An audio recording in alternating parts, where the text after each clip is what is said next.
Bom dia, bom dia. Iniciando mais uma live empresarial. Vamos lá.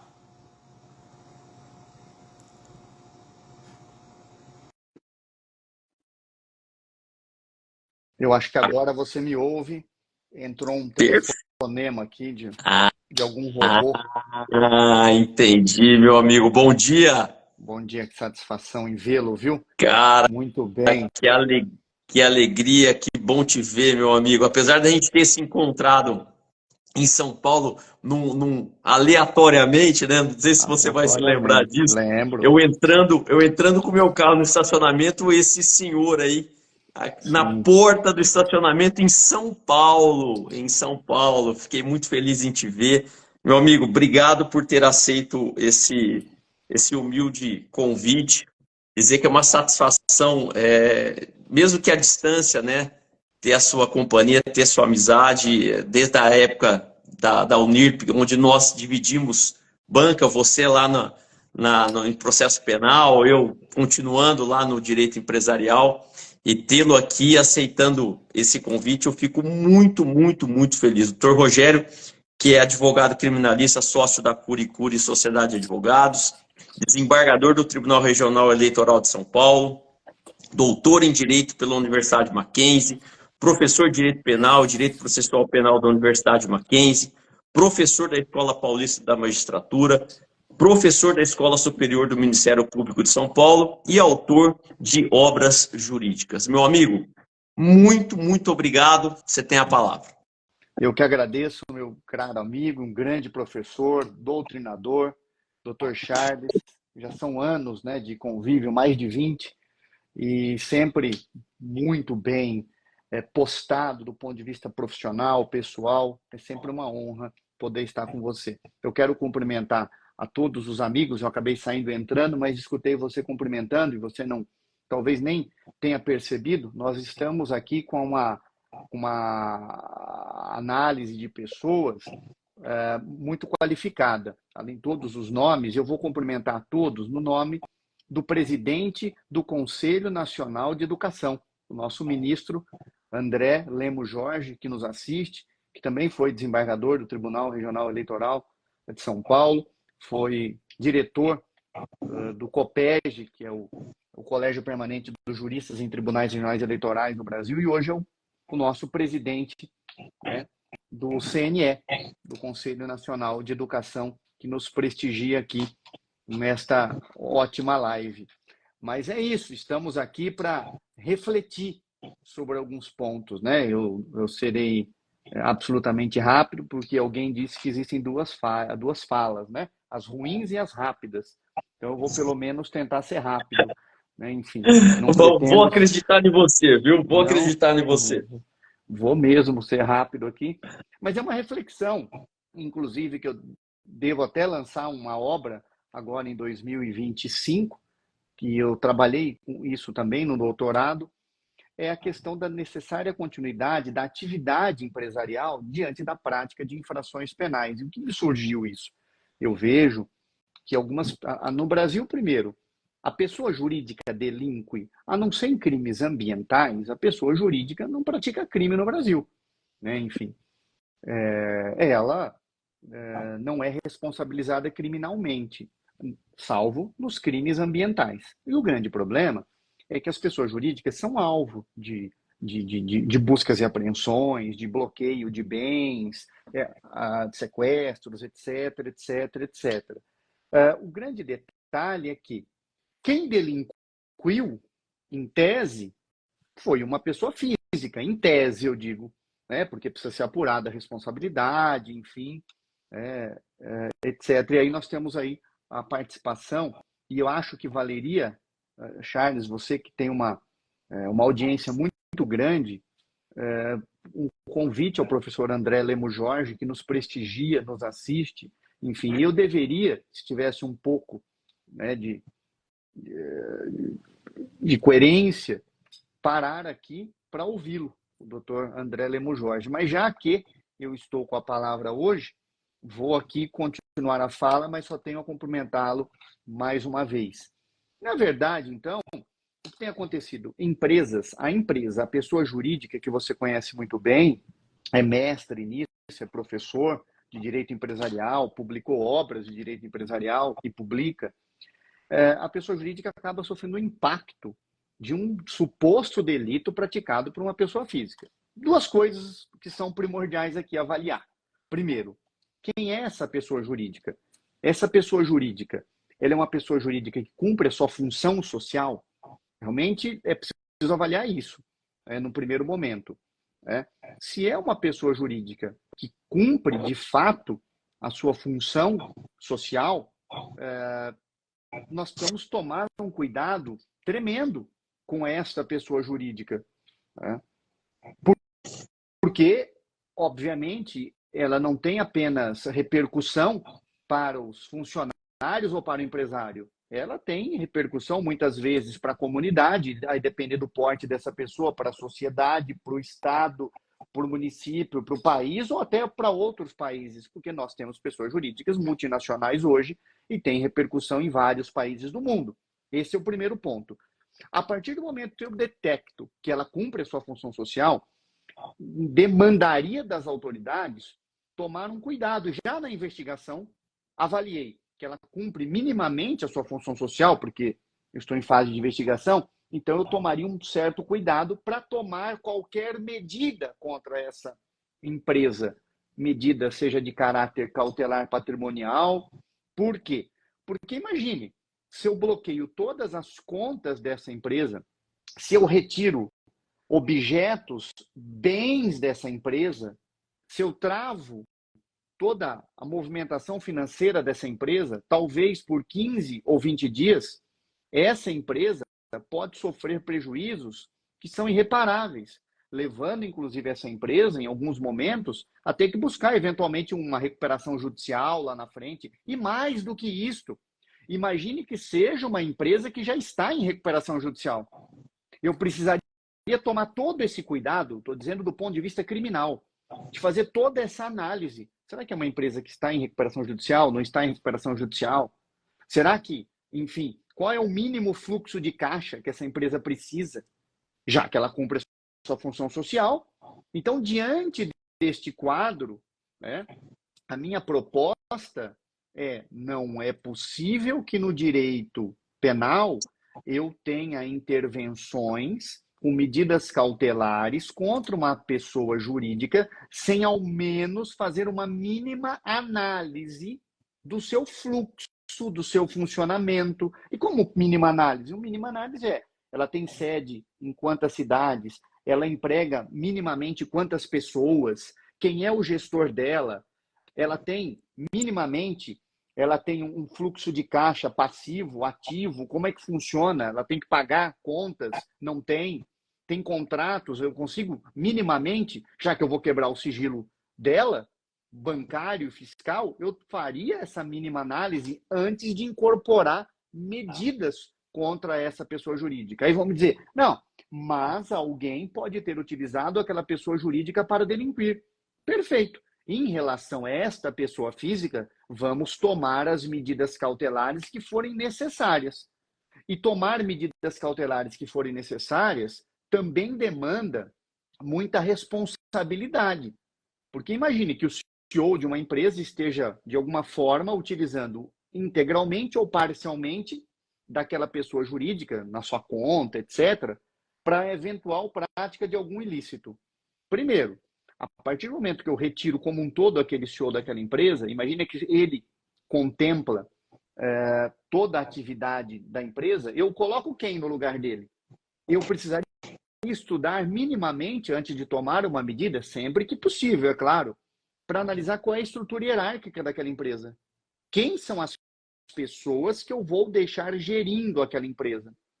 Ou no limite, e é aí onde eu trago também numa análise, no limite, será que não é o caso de nós avaliarmos e aplicarmos aquilo que aplicamos, guardadas as devidas proporções, para aquelas empresas, para aquelas pessoas jurídicas que estão em recuperação judicial? Porque eu tenho todo um cuidado e também cobro, obviamente, daquelas pessoas jurídicas que estão em recuperação judicial. Talvez até o caso, de maneira de urgência, até trazer um administrador para aquela empresa, um administrador de confiança do juízo, que vai fazer com que aquela empresa minimamente continue com seu fluxo de empregados, com fluxo de entrega de, se tem encomendas, com os contratos que foram celebrados. Porque imagina, contratos celebrados com multas altas, não cumpridos, podem levar aquela empresa à bancarrota. E aí seria por culpa de quem? Por decisão de quem? Olha, eu descumpri o contrato porque tem uma decisão judicial que eu não posso cumprir o contrato, mas a multa, o contrato não prevê isso, eu não entendo de contrato, mas o contrato não prevê, você me deve. O importante é que eu não quero saber qual é a causa. O importante é que eu quero saber que você não cumpriu esse contrato e está aqui uma multa para você pagar, mais juros, mais correção, etc, etc. Então, é importante nós sabermos, e eu digo sempre isso, que nós temos um direito penal novo, que é um direito penal empresarial. E a principiologia que eu aplico para a pessoa física não serve necessariamente para a pessoa física que está na condução de uma pessoa jurídica, e esta pessoa jurídica sofre o impacto de medidas cautelares em razão da conduta da pessoa física. São coisas absolutamente diferentes que ainda no Brasil nós temos dificuldade. Por isso, então, que eu suscito a hipótese da possibilidade da aplicação da Lei 11.101 de 2005, né?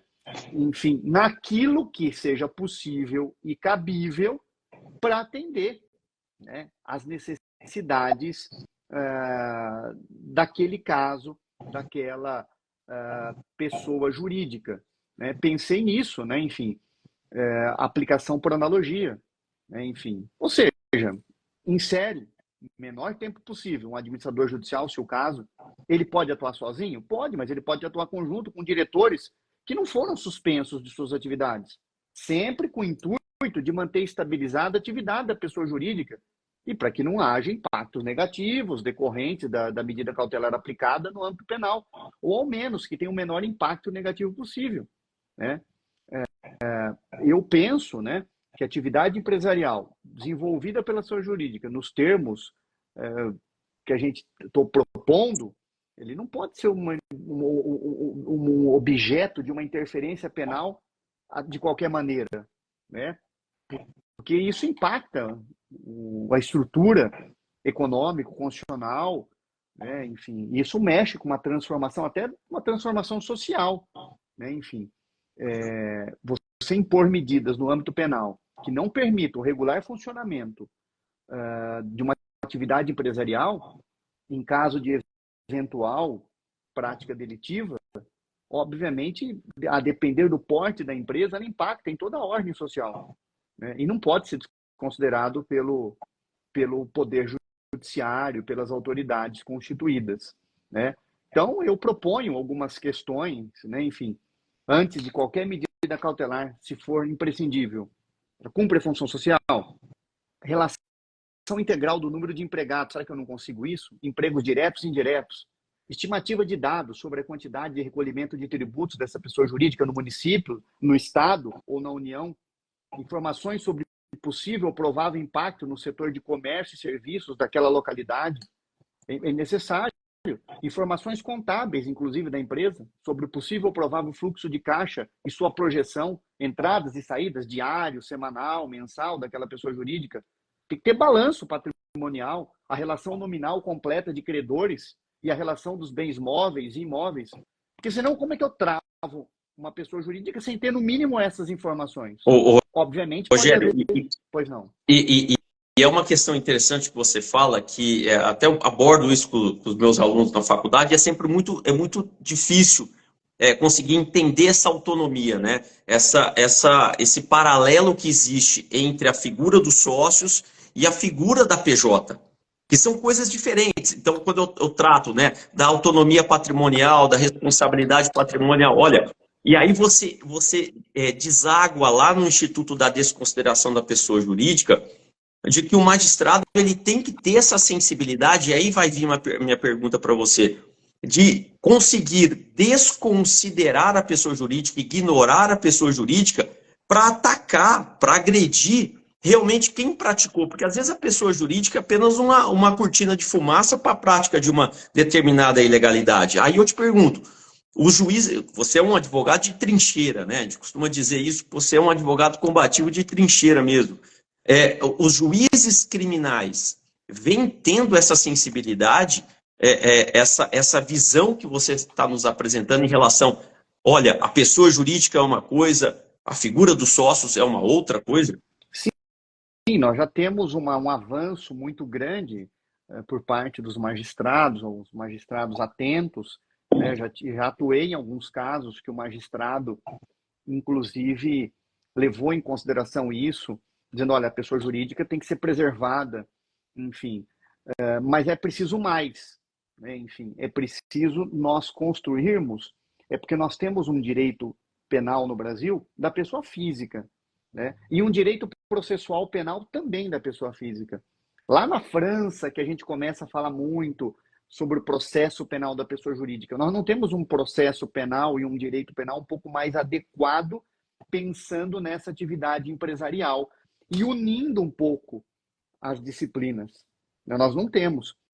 Enfim, então, há um sofrimento muito grande de vários empresários e de empresas, né? Enfim, por exemplo, um funcionário da empresa pode ser até de alto escalão, utilizou aquela empresa para a prática de crimes. Nem o proprietário, o diretor, o presidente da empresa tem essa notícia, quando de repente ele acorda com um bloqueio integral em suas contas.